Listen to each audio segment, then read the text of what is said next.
Hello，大家好，我係 Vincent。之前咧就做咗兩條片啦，咁第一條片咧就講述關於佩東坦咧，佢係因為犯咗呢一個嘅違反政治倫理罪，咁所以咧就要被罷免落台嘅。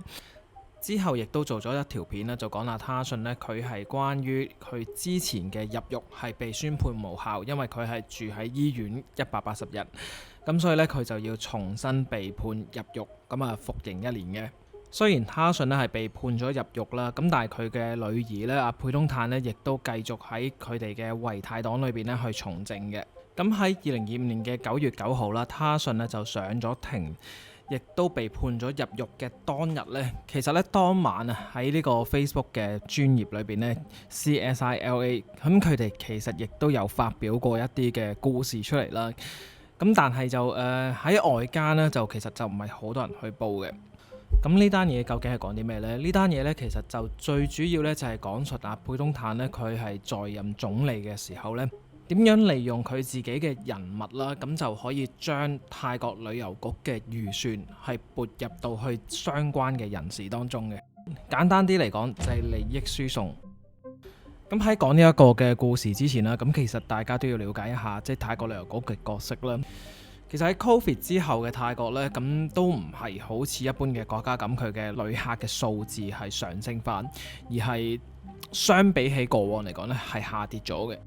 所以泰國旅遊局即係俗稱 TAT 啦，咁 TAT 呢，咁其實佢哋本身入邊嗰個嘅 budget 呢，都係好鬆手嘅，因為佢哋都真係好需要再去推動翻呢一個嘅泰國嘅旅遊業，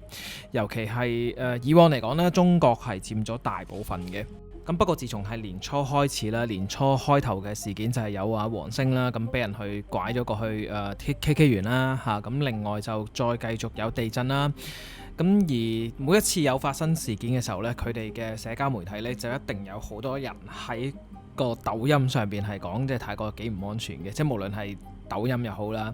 小紅書又好啦，咁呢啲就真係好多呢啲咁樣嘅貼文出現嘅。而喺啲西方嘅國家裏邊呢，咁其實亦都係唱淡緊呢一個嘅泰國旅遊業啦。咁其實都係講緊係話一啲嘅旅客唔再過嚟啦，咁都係講緊一啲嘅物價越嚟越高生活成本亦都越嚟越高咁好似啲性價比越嚟越低。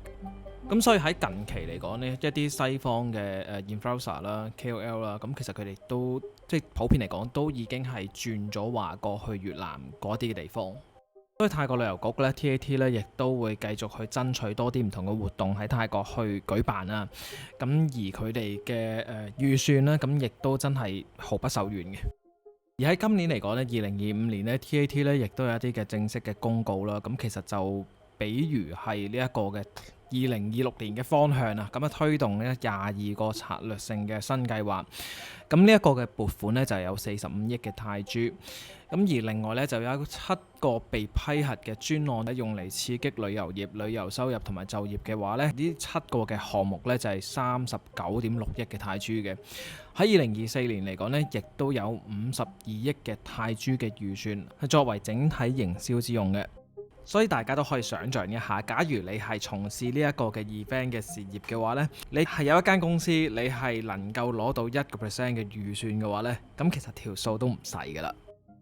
好啦，咁我哋而家就開始咧去剖析翻 CSILA 佢入邊嘅貼文裏邊究竟係講咗啲乜嘢。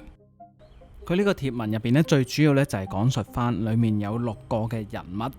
咁佢哋屬於呢一個叫做係英英幫啊。點解叫做英英幫呢？因為入邊咧有一個最主要嘅靈魂人物，佢個名叫做英。呢位英就係喺泰國觀光局 TAT 入邊裏邊嘅委員嚟嘅。而佢呢一個嘅委員角色咧，就可以將一啲嘅政府專案係聯繫到唔同嘅代理機構，咁從而咧就分發咗一啲嘅項目就俾佢哋去做嘅。咁首先咧就第一個係邊一個嘅關鍵係最敏感嘅人物咧，就係前總理佩東坦呢，佢嘅丈夫就係呢個 Paul Phipat。咁呢個 Paul Phipat咧，其實佢就本身咧就好似就冇乜直接關係嘅。咁但係咧，因為佢有一個嘅直接嘅血緣關係嘅細佬，就叫做阿 Michael。細佬 Michael 咧之前就有經營緊呢一個嘅娛樂嘅團體啊，咁就叫做呢個 Movie Group、Movie Media。咁以往嚟講呢，咁其實都有承接 TAT 嘅項目嘅，咁譬如一啲嘅觀光宣傳啦，一啲嘅活動項目啦。咁但係就自從呢就維泰黨呢就做得越嚟越好之後呢，咁其實佢就喺表面呢就退出呢個管理層啦。咁但係呢就將嗰個股份呢就交咗俾佢媽媽啦。咁另外就仲有一位朋友叫做 Poom 嘅。而 Poom 呢亦都有繼續同 Michael 嘅媽媽一齊去經營緊呢一間公司嘅業務嘅。比較大型啲嘅政府項目就係之前國家廣播電視委員會直播銷售呢一個嘅旅遊券，而 Poom 當其時亦都有出現喺呢一個嘅項目裏頭嘅。除咗 Poom 嗰間公司之外呢，仲有兩位人物呢，佢哋喺人物關係裏邊呢都比較敏感嘅。其中一位呢就叫做 Boss 啦，Boss 呢佢就有一間公司呢就叫做 Sneaker Out。咁呢間公司呢就主要專注去做一啲嘅旅遊嘅內容創作、推廣同埋一啲嘅相關嘅活動。同 Michael 嘅公司一樣啦，佢哋之前咧都曾經接過 MBTC， 即係國家廣播電視局佢哋嘅大型嘅專案。不過都係啦，因為由於身份嘅敏感度 ，CSI LA 咧亦都係發現佢係同貝通坦嘅丈夫都係有一個好密切嘅關係，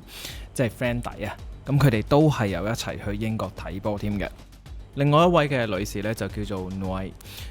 咧，佢都有一間公司啦，就叫做 Sunny Sunflower。咁不過呢一間公司呢，就係因為佢本身成立咗唔算話好耐啦，咁但係佢都有可以好快地去接到一啲唔同嘅政府嘅大 project 嘅，講緊都係一啲過億泰銖嘅項目嚟嘅。而佢嘅身份呢，就係貝通坦一啲嘅閨蜜嚟嘅，好多時一啲唔同嘅社交場合呢，都見到佢哋 social media 有啲嘅合照喺度。所以一間成立咗唔係好耐嘅公司都可以接收到大型嘅政府項目。呢一層係好直接令人聯想到，究竟係咪因為大家嘅私人關係而令到佢可以有呢方面嘅得益？而翻到去最核心嘅人物就係呢一位叫做英嘅泰國觀光局入邊裏面嘅委員，佢嘅身份亦都係貝通坦嘅好朋友嚟嘅，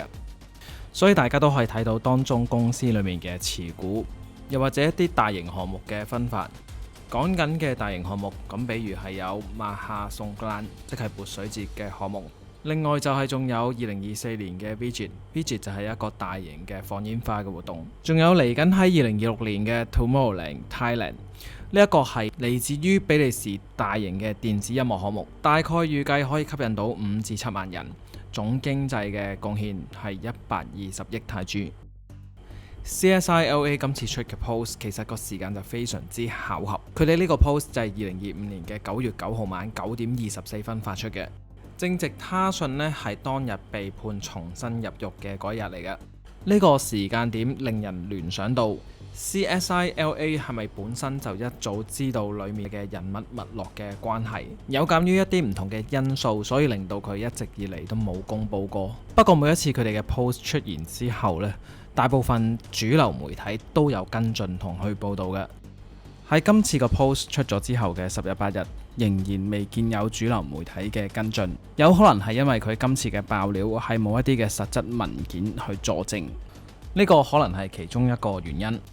同時間一啲嘅主流媒體佢哋係好需要商業機構同政府嘅支持嘅，呢個亦都有機會成為佢哋一個自我審查嘅決定。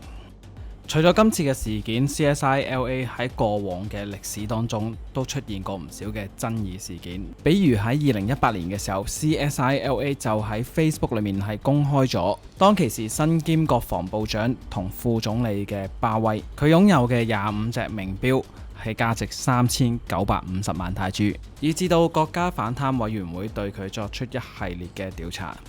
最近嘅就係有今年裏邊多宗嘅高級僧侶佢哋嘅貪腐事件，另外仲有一啲嘅桃色醜聞，就係因為呢一啲嘅絕密報導，所以令到好多嘅主流媒體繼續去追蹤呢啲嘅事件。冇呢一啲嘅消息公佈，可能呢一啲嘅事永遠都唔會有人知。不過 CSI LA 並唔係一帆風順嘅。因為佢哋喺2018年嘅時候曾經報導過關於龜島有英國少女係被強姦嘅事件，聲稱警方係未有積極調查並對受害者施壓，唔好去報警，以保護當地嘅旅遊業。最後警方就根據電腦犯罪法第14條，就係發布虛假或誤導信息去導致公眾恐慌，